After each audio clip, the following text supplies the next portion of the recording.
Dear listeners, ये story केवल 30 chapter तक ही यूट्यूब पर अपलोड होगी, क्योंकि हमें इससे ज़्यादा अपलोड करना अलाउड नहीं है। हमारे खिलाफ इंक्वायरी हो सकती है। फिर आपको प्लीज़ 30 चैप्टर तक ही मिलेंगे। फिर आप इसे पॉकेट एफएम पर जाकर पढ़ सकते हैं। 66 चैप्टर तक वहाँ फ्री है। अगर आप कंटिन्यू पढ़ेंगे तो आपको डेली 2 एपिसोड फ्री मिलेंगे। प्लीज़ आप एक बार पॉकेट एफएम पर जाइए, इसको पढ़कर देखिए और साथ में अच्छे वाले रिव्यू ज़रूर देना। Thank you. चलिए शुरू करते हैं। हेलो दोस्तों, दिल मुझे पता था कोई मेरा साथ दे या ना दे, लेकिन तुम मेरा साथ जरूर दोगी, अश्वर ने कहा। हाँ बिल्कुल, आप मेरे भाई हो, मेरे हर क्राइम में मेरा साथ देते हो, तो आपके लिए इतना करना तो बनता है ना। विभा हंसते हुए बोली। एक प्रॉमिस करो कि तुम उस खिलौने को कभी चैन से नहीं जीने दोगी। आई प्रॉमिस ब्रो, तुम देखना मैं कैसे उस खिलौने के साथ खेलने के बाद टुकड़े टुकड़े करती हूँ। हाँ हाँ हाँ, विभा ने कहा। मैं कल मुंबई आ रहा हूँ, तो हम कल मिलते हैं, बोलकर अस्वद फोन काट देता है। तो वही विभा अपनी आंखों में चमक लेकर बोली, अगर भैया किसी को लेकर आ रहे हैं तो पक्का उनका कोई दुश्मन ही होगा जिसे मुझे सबक सिखाना है। यू डोंट वरी भैया, मैं उसे ऐसा सबक सिखाऊंगी, वो जिंदगी भर आपकी तरफ नजर उठाकर देखने की हिम्मत भी नहीं करेगा।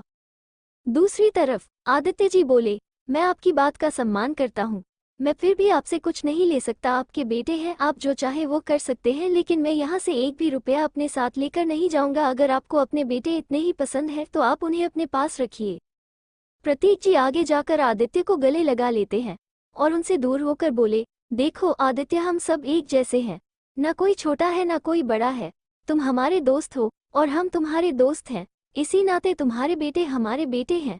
और मैं ये विला अपने बेटे के नाम करवा चुका हूँ। मैंने यह मिला अपने बेटे और रीवा की शादी के गिफ्ट के रूप में बनवाया था।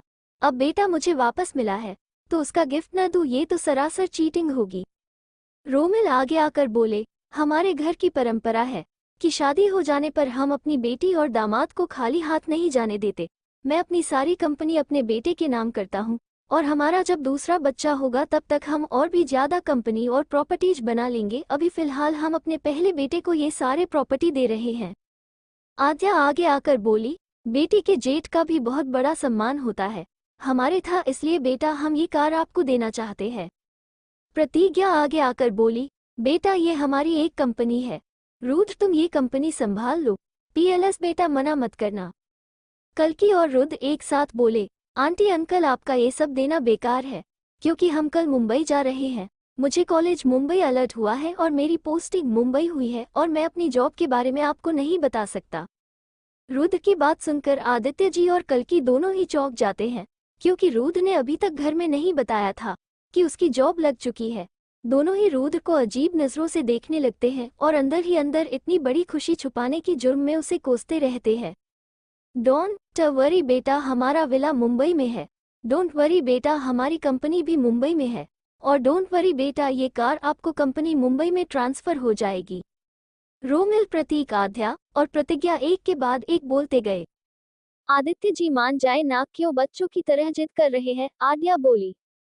आदित्य उन सब की जिद देखकर बोले, ठीक है, आप अपने बेटों को दे रहे हैं तो मुझे कोई दिक्कत नहीं है, लेकिन कल मुझे इन सब के लिए कोई प्रॉब्लम ना हो, मैं बस इतना चाहता हूँ। फिक्र मत कीजिए, आपको कोई भी प्रॉब्लम नहीं होगी, रोमिल ने कहा। रीवा उन सब की नौटंकी देखकर बहुत ज्यादा खुश हो रही थी। रीवा जितनी खुश थी उतने ही ज्यादा रैबिट भी खुश थी, क्योंकि वह भी मुंबई जा रही थी और रुद्र भी बॉम्बे जा रहा था। रैबिट को अब वहां पर अकेला फील नहीं होगा। रैबिट ने ठान लिया था, वो किसी भी तरह रुद्र को अपना बनाकर ही रहेगी। उसे अपना ना बन पाए तो उसे अपना दोस्त जरूर बना लेगी, और प्यार की शुरुआत तो दोस्ती से ही होती है। आदित्य जी अपने हाथ जोड़कर उन सब से विदा लेते हैं, तो रोमिल जी उनके हाथों को पकड़कर नीचे करते हुए बोले, अंडरस्को। ये हाथ जोड़ने वाली प्रथा बड़ों के सामने अच्छी लगती है, अपने बराबर वालों के सामने नहीं, क्योंकि हम तो दोस्त हैं और रिश्तेदार हैं।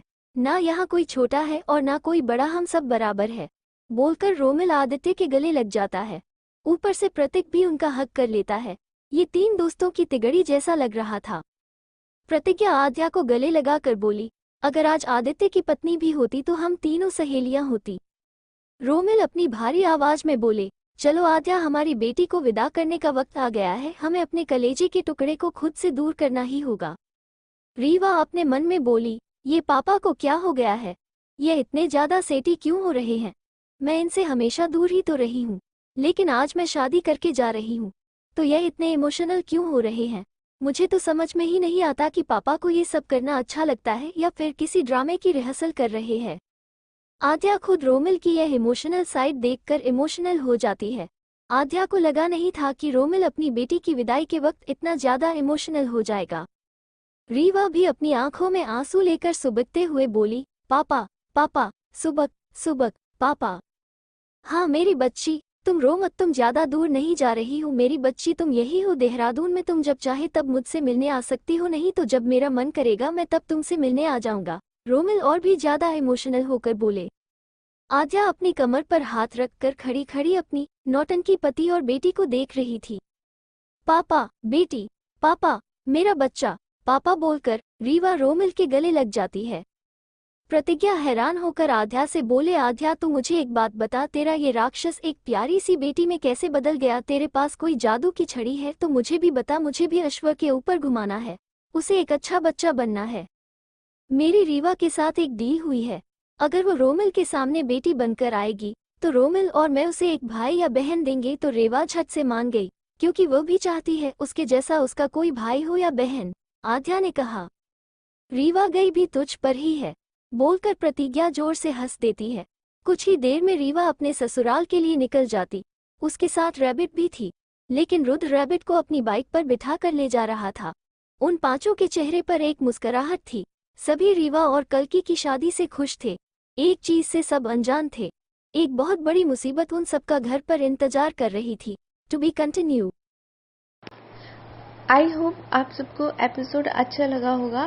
प्लीज़ लाइक शेयर कमेंट ज़रूर किया करो, साथ में मेरे चैनल को सब्सक्राइब भी कर लेना।